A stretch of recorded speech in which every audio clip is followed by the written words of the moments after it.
Coucou les copines et coucou les copains, me revoici enfin pour une petite capsule sur nos causeries habituelles. Alors aujourd'hui, je vais parler de pratiques concrètes que l'on peut mettre en place au quotidien pour se faciliter la vie, pour essayer de comprendre comment on fonctionne et surtout pour essayer d'avancer. Ça peut permettre d'y voir plus clair. Alors en premier lieu, on peut tenir un journal quotidien pour la réflexion introspective. L'objectif sera de cultiver la pratique de l'introspection et l'amélioration personnelle au travers de ce journal quotidien. Alors en pratique, pour cette méthode, l'idée est de choisir un moment calme, idéalement le soir, quand les activités de la journée sont terminées. Ce moment de tranquillité nous est propice à la réflexion. Ensuite, revoyons notre journée. Au moment par exemple de s'endormir, on peut passer en revue notre journée et la reconsidérer en retraçant nos actions et celles qu'on a omises. Puis nous pouvons analyser nos actions et nos inactions, noter les événements importants de la journée, les décisions prises et celles évitées. On peut réfléchir à leurs conséquences et à leur alignement avec nos principes. On peut s'auto-évaluer. Soyons honnêtes dans notre évaluation. Si certaines actions n'étaient pas conformes à nos valeurs, prenons note et réfléchissons à des améliorations. Ensuite, nous pouvons célébrer nos réussites. Ne pas manquer de reconnaître et de nous réjouir des actions bien menées, en conformité avec nos principes. Nous pouvons planifier les améliorations. Si nous identifions des domaines d'amélioration, établissons un plan concret pour les aborder le lendemain ou dans les jours à venir. Soyons réguliers. Nous pouvons en faire une pratique quotidienne. La constance est la clé pour intégrer cette réflexion dans notre routine et pour en ressentir pleinement les bénéfices. La mise en place de cette pratique peut nous aider à développer une routine d'auto-réflexion productive en ligne avec l'approche de l'amélioration personnelle continue. En point numéro 2, nous pouvons pratiquer la visualisation négative. L'objectif est de nous préparer mentalement à des événements négatifs et cultiver la reconnaissance de ce que nous avons pour l'instant présent. En pratique, nous pouvons choisir un moment calme, en optant pour un moment où on peut être seul avec nos pensées, sans distraction. Ensuite, on peut visualiser des scénarios négatifs.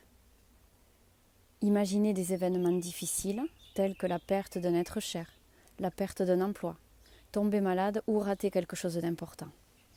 C'est pas confortable, mais nous confronter est vraiment une clé de voûte pour arriver à avancer. Ensuite, il s'agit de se préparer mentalement. Réfléchissons aux façons de prévenir ces événements, de réagir si cela se produit. Et comment pourrions-nous les accepter ? Nous pouvons ensuite accepter les éventualités. On peut envisager même les scénarios les plus sombres. Faisons la paix avec ces possibilités, sachant que nous pouvons rebondir et trouver des opportunités dans l'adversité. Nous pouvons ensuite cultiver la reconnaissance de ce que nous avons. Après avoir visualisé ces scénarios, prenons un moment pour apprécier ce que nous avons actuellement. Cette façon de faire renforce la reconnaissance et met en perspective les petits problèmes quotidiens.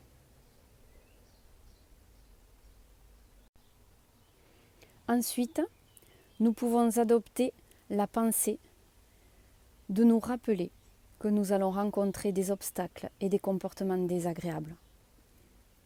Commençons chaque journée là-dessus. Aujourd'hui, il se peut que je rencontre des obstacles, de l'ingratitude, de l'insolence, de la déloyauté, de la malveillance, de l'égoïsme.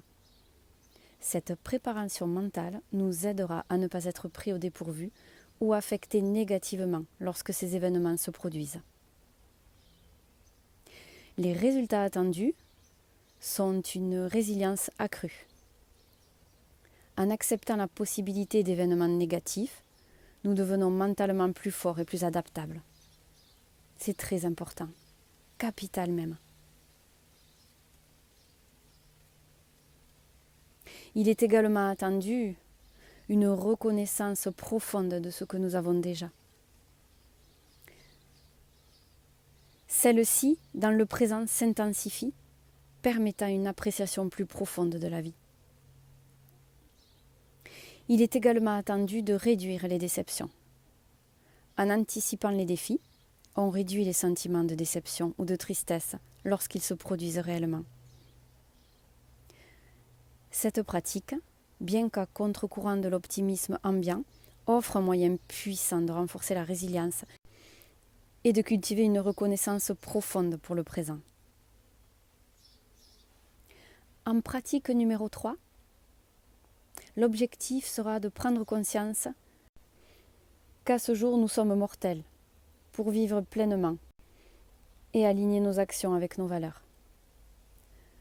En pratique, la réflexion quotidienne sera de prendre un moment chaque jour pour nous rappeler que la mort physique fait à ce jour partie du jeu. Ne tombons pas dans la fatalité, mais gardons à l'esprit que nous sommes en vie. Et c'est ce qui est le plus important. Bien sûr, la mort physique n'est pas une fin.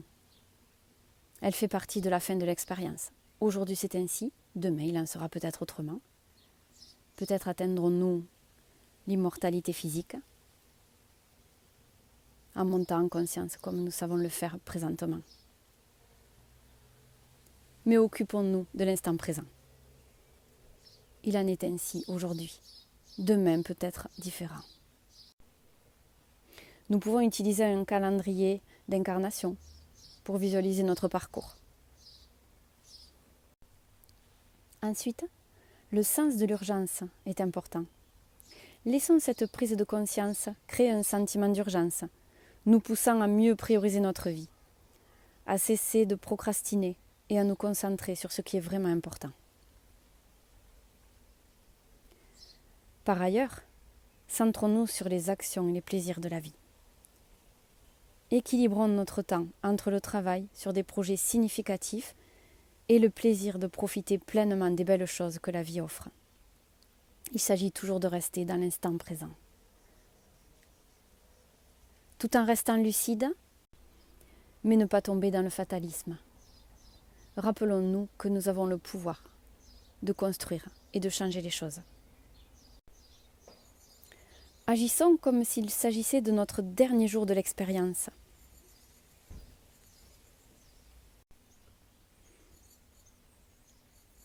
Nous pouvons nous inspirer de cette phrase.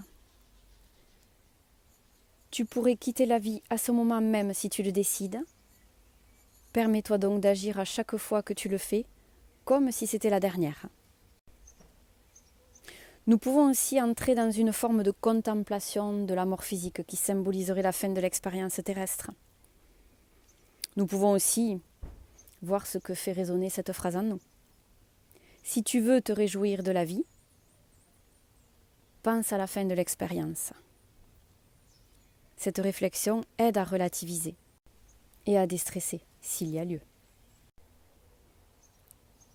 Il y a une perspective par rapport à l'éternel.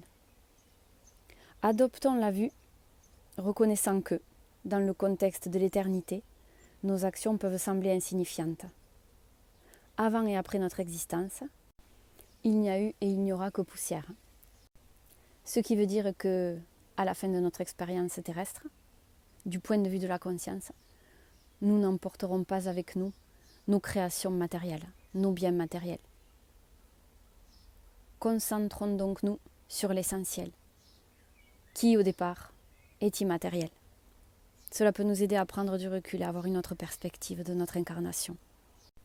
Ensuite, vivons selon nos valeurs, Avec cette prise de conscience, concentrons-nous sur le fait de vivre selon nos principes et valeurs en profitant de chaque instant.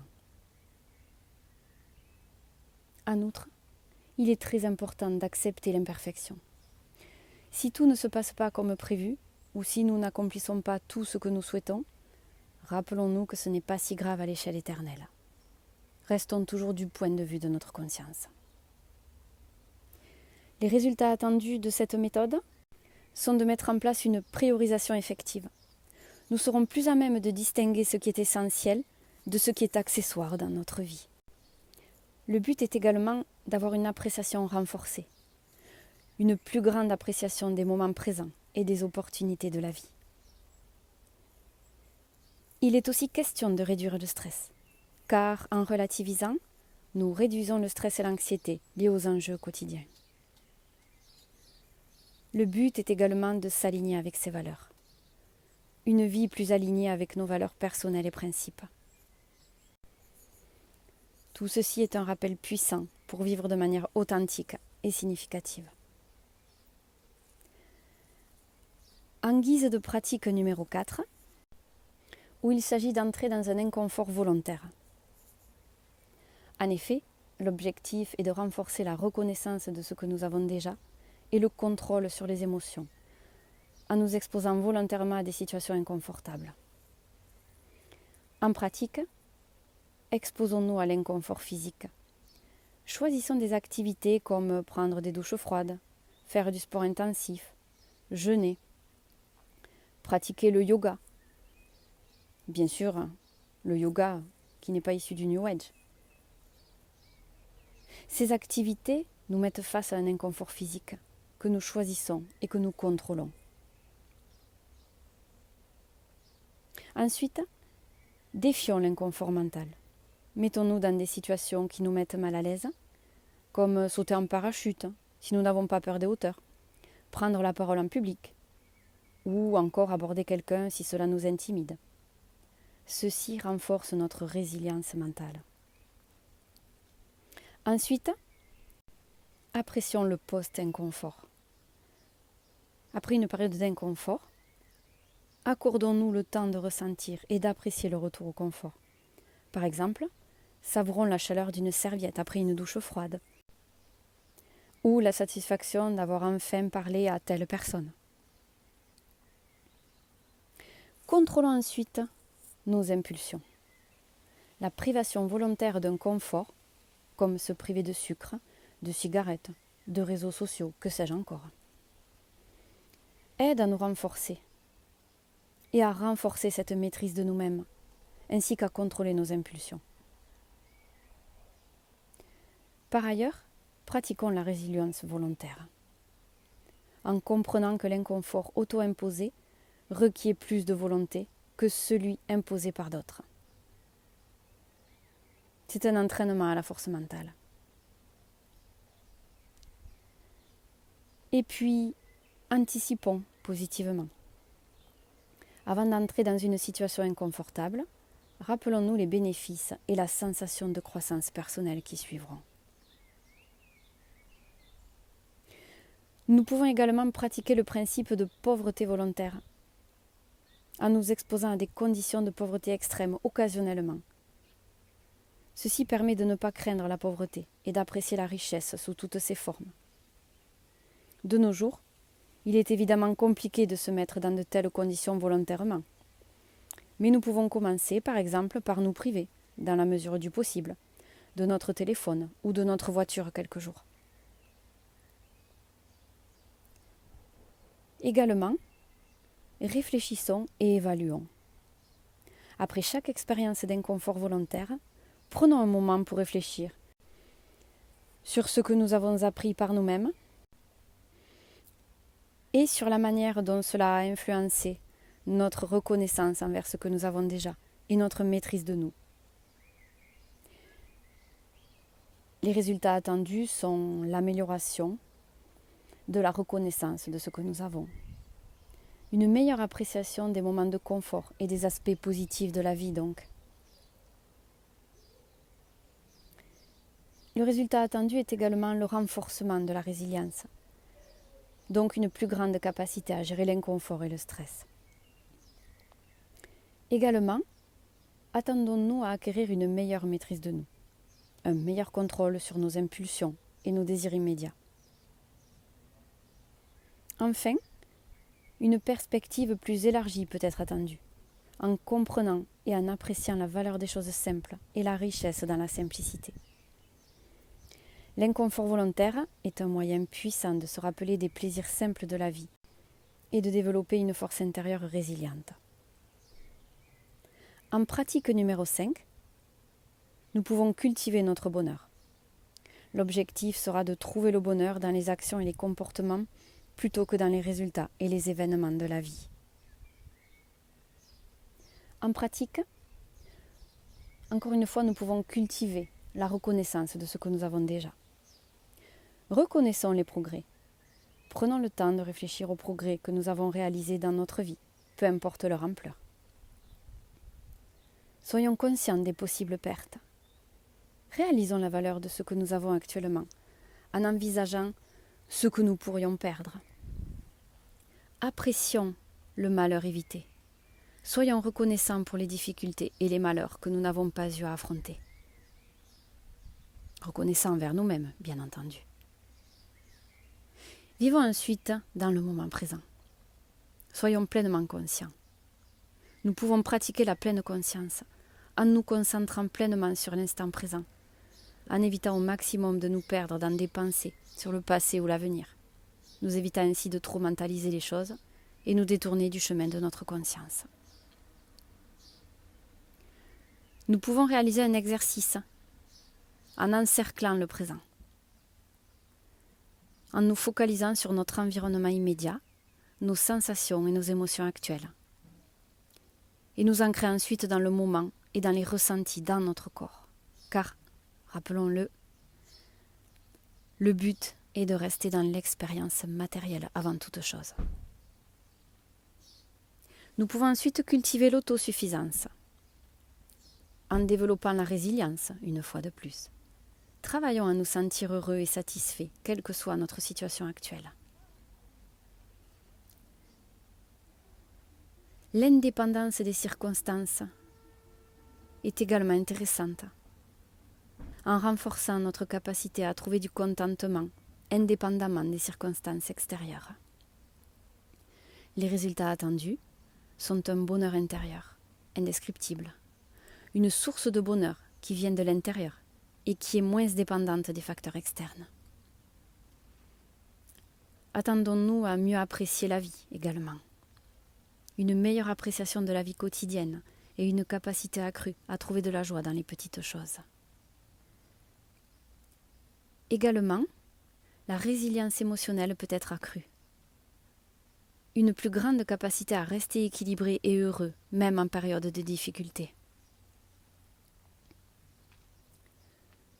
Un dernier point au niveau des résultats attendus, une présence améliorée, c'est-à-dire une meilleure capacité à vivre et à apprécier le moment présent, sans se laisser distraire par des soucis passés ou futurs.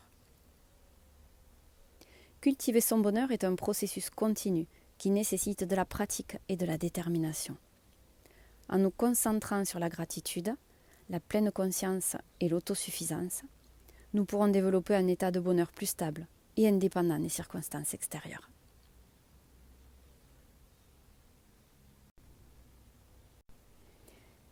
Ces quelques inspirations ne sont pas de moi, mais je les ai trouvées intéressantes. Alors, j'ai voulu vous les partager. Ainsi, chacun prendra ce qui résonne le plus pour lui et mettra en pratique ce qui lui parle le mieux. Je vous dis à très bientôt les copines et les copains.